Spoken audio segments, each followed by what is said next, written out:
You're in superposition right now. The version that collapses depends on your observation. In the end, your old frequency will cease to exist. If this found you, it's because you're at the perihelion of your shift. You know that feeling when you wake up and within 3 seconds your entire day is already written? The same thoughts, the same tension in your chest, the same person you were yesterday.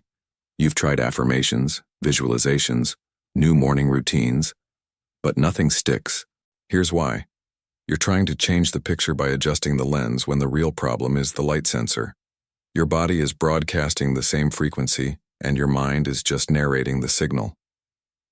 3 years ago, I had chronic anxiety. Every morning, the moment I opened my eyes, my nervous system would flood with cortisol. Then one random Tuesday, I did something absurdly simple. Before reaching for my phone, I sat up, planted my feet on the floor, and took one real breath. 5 seconds. That was it. By 10 a.m., the anxiety I'd carried for months was gone. Not managed. Gone. Think of Comet 3I Atlas. It came from interstellar space, made one pass through our solar system, and left forever. No orbit, no return.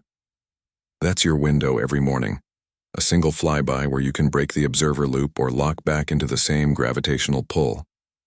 Today is your flyby. Your body is the portal. And what you're about to learn will show you exactly how to collapse into a completely different version of yourself, starting tomorrow morning. You've been trying to shift your reality with your mind. But here's what nobody tells you. Your mind is the camera lens, constantly adjusting focus, zooming in and out on worries and desires. Your body? That's the light sensor. It decides whether the scene is overexposed with anxiety or underexposed with numbness. You can't change the picture by thinking harder about the frame. The moment you wake up, there's a window. It's invisible, fleeting, and most people miss it completely. Your nervous system is in a state called superposition, neither fully awake nor asleep, hovering between yesterday's patterns and today's possibilities. This is where the observation begins, not with your thoughts, but with the tension in your shoulders, the set of your jaw, the depth of your breath. I'll tell you what happened to me last Tuesday. I woke up and immediately noticed my shoulders were practically touching my ears, my jaw locked like a vault. Instead of reaching for my phone or planning the day, I paused. 3 seconds. I dropped my shoulders, softened my face, took one real breath. The entire script of my day, the meetings, the conflicts I was already rehearsing dissolved. Different frequency, different timeline. Think about Comet 3I Atlas. It came from outside our solar system, traced a hyperbolic path and left. No orbit, no return. That's your morning window. 30 to 90 seconds where you're not yet trapped in the loop of the observer. Most people let their mind narrate first. I'm tired. Today will be hard. Nothing ever changes. By then, the body already locked into that frequency, and the observation is set. Your body isn't some vehicle carrying your consciousness around. It's the antenna, the receiver, the entire broadcasting station. When you interrupt the automatic pattern, when you choose your breath, your posture, your nervous system state before your thoughts take over, you're not just changing your mood, you're collapsing the wave function differently. And what comes next might surprise you more than you think. Here's the protocol that changes everything. Before you touch your phone, before you think about your to-do list, before your mind hijacks the day, 3 breaths. Not shallow chest breaths, but real ones. Spine straight, feet grounded, eyes soft. You're not meditating. You're claiming your nervous system before the world does. This isn't spiritual bypassing. It's neurobiological sovereignty. I used to wake up and immediately grab my phone, email, news, messages, flooding my system with cortisol before my eyes were fully open. Then I tested something. Sit up, plant both feet flat on the floor, take 3 conscious breaths and let my gaze rest on something neutral. The wall, the window, the ceiling. 5 seconds of being a body before being a mind. The first week felt almost rebellious. Week 2, my baseline frequency shifted so much that people asked if I'd changed my coffee. The micro decision is everything. You're not trying to feel peaceful or manifest abundance in those 30 to 90 seconds.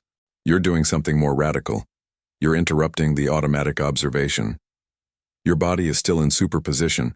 It hasn't locked into same person, same problems, same day. When you choose your breath, your posture, your presence first, you're collapsing the wave function from a different angle. Different angle, different outcome. Most people think they need a 20-minute morning routine. They don't. They need 30 seconds of non-negotiable sovereignty. Sit erect for 5 seconds. Notice your feet on the ground.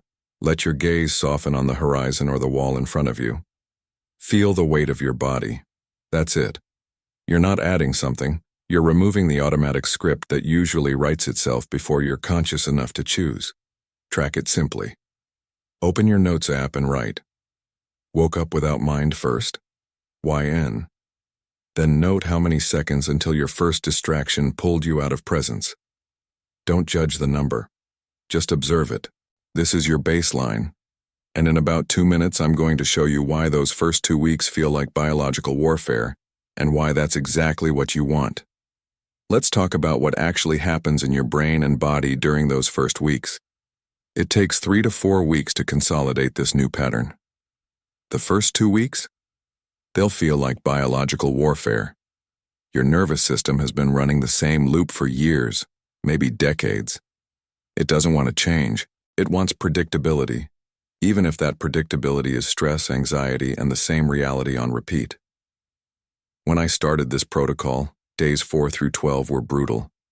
My body would literally scream for the phone, for distraction, for the familiar cortisol hit. I'd sit there with my spine straight, taking my 3 breaths, and my mind would throw everything at me. Urgent thoughts, fake emergencies, sudden remembering of critical tasks. That's not resistance. That's your old frequency fighting to stay alive. And here's the thing. You don't fight it back with force. You meet it with gentileza, with gentleness. Activate your parasympathetic nervous system with touch. Place your hand lightly on your sternum, right over your heart. Breathe out longer than you breathe in. 4 counts in, 6 counts out. Speak to yourself like you'd speak to a scared child. I'm here. We're safe. This is just old wiring. You're not bypassing the discomfort. You're giving your body permission to rewire without triggering more survival response. This is precision work, not brute force. Here's the rule that changes everything. Consistency beats intensity every single time. You don't need a perfect 20-minute practice. You need 30 seconds of non-negotiable presence every single morning for 21 days minimum. 1% of body adjustment compounds. Day 1, you remember to breathe before the phone. Day 7, your shoulders drop automatically. Day 14, your baseline frequency is measurably different. Small, repeated observation creates new neural pathways. Your body learns through repetition, not inspiration. Every morning you choose breath over autopilot. You're literally pruning old synaptic connections and strengthening new ones.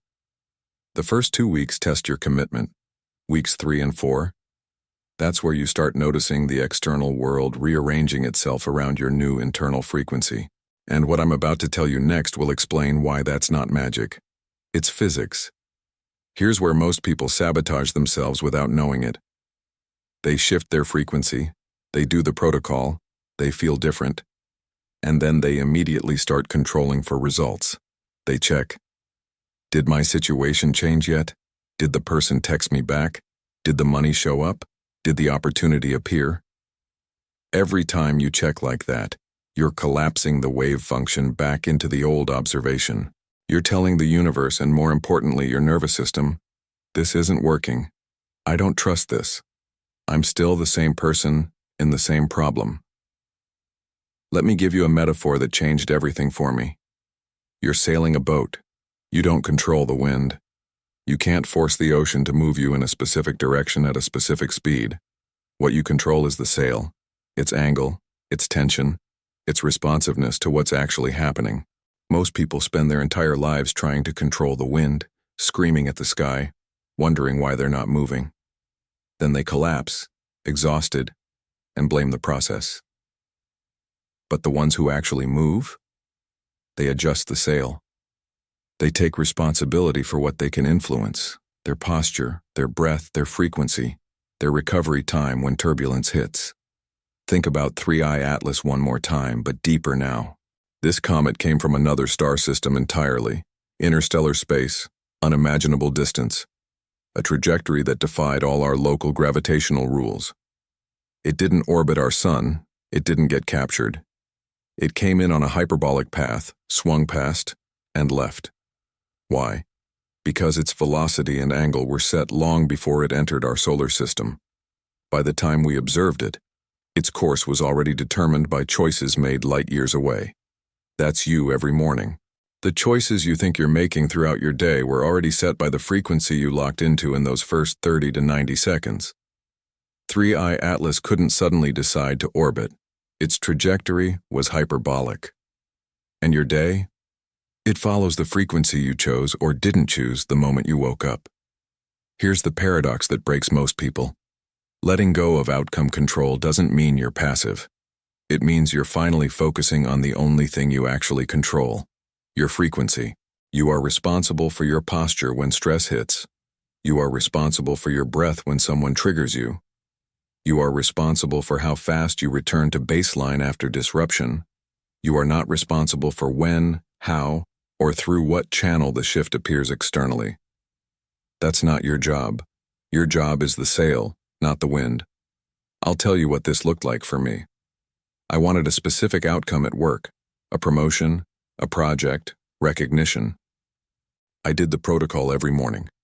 3 breaths, spine straight, presence first. Then I'd go into my day and micromanage every interaction, checking for signs, analyzing every email, measuring whether it was working. Nothing changed. Then I tried something radical. I kept the morning protocol, but I stopped checking. I focused only on my internal frequency. Am I tense right now? Is my breath shallow? Are my shoulders up? When I noticed tension, I'd take 1 full breath cycle, in and out, and consciously release the grip. Not the desire, just the strangling need to control how and when it showed up. Within 2 weeks, everything rearranged. Not because I manifested harder, because I stopped communicating, "This isn't here yet," with every fiber of my nervous system. 3i Atlas didn't try to stay in our solar system. It came, it passed, it left. Total commitment to its trajectory. Zero attachment to our gravitational field. You need that same relationship with outcomes. Total commitment to your frequency. Zero attachment to the timeline or method of delivery. Here's the practice that makes this real. The 1 breath release. The moment you notice physical tension combined with mental expectation, tight chest, shallow breathing, gripping thought about, when will this happen? Stop. Take 1 complete breath cycle, 4 counts in, 6 counts out. As you exhale, physically release. Drop your shoulders, soften your jaw, unclench whatever you're holding. You're not releasing the desire. You're releasing the chokehold. You're adjusting the sail, not begging the wind to change direction. Do this 10 times a day, 20 times. Every time you catch yourself in expectation plus tension. That combination is the signature frequency of, "I don't have it, and I'm afraid I never will." It's the opposite of the observation that collapses the wave function in your favor. You're not trying to feel abundant or peaceful. You're doing something more surgical. You're interrupting the physiological pattern that broadcasts lack. 1 breath, 1 release.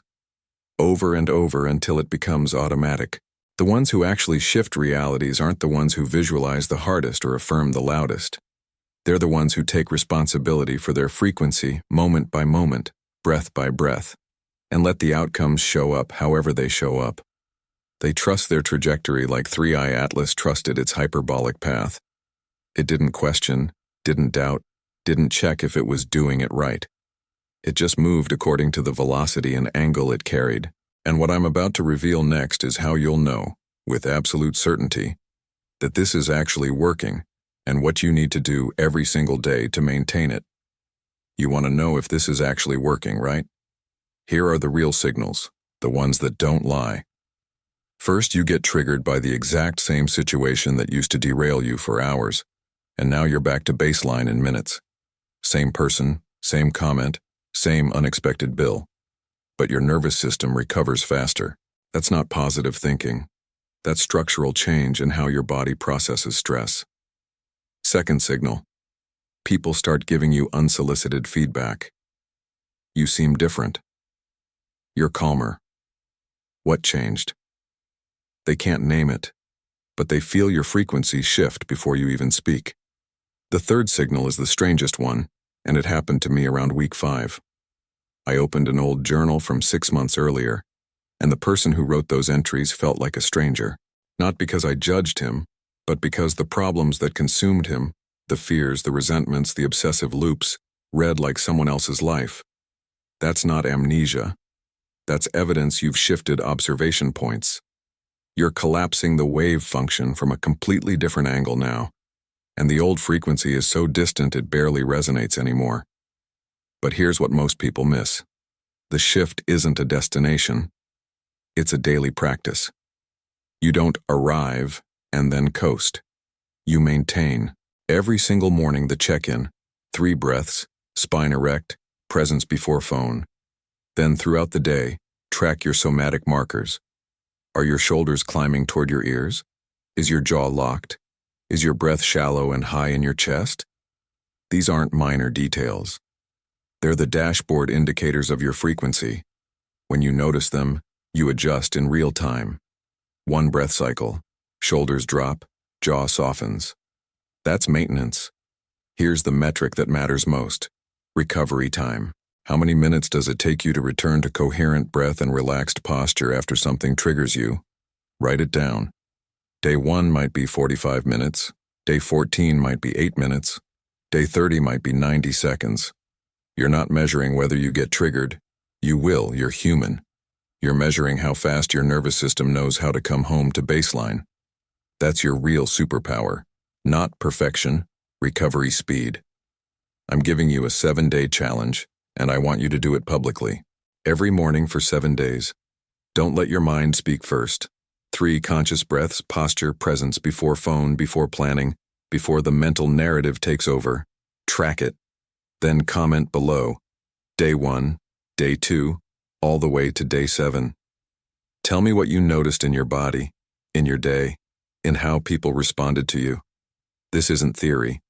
This is you becoming the comet with the hyperbolic trajectory, the one that doesn't get captured by the gravitational field of old patterns.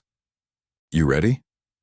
If Comet 3I Atlas passes once, so does your daily moment of superposition.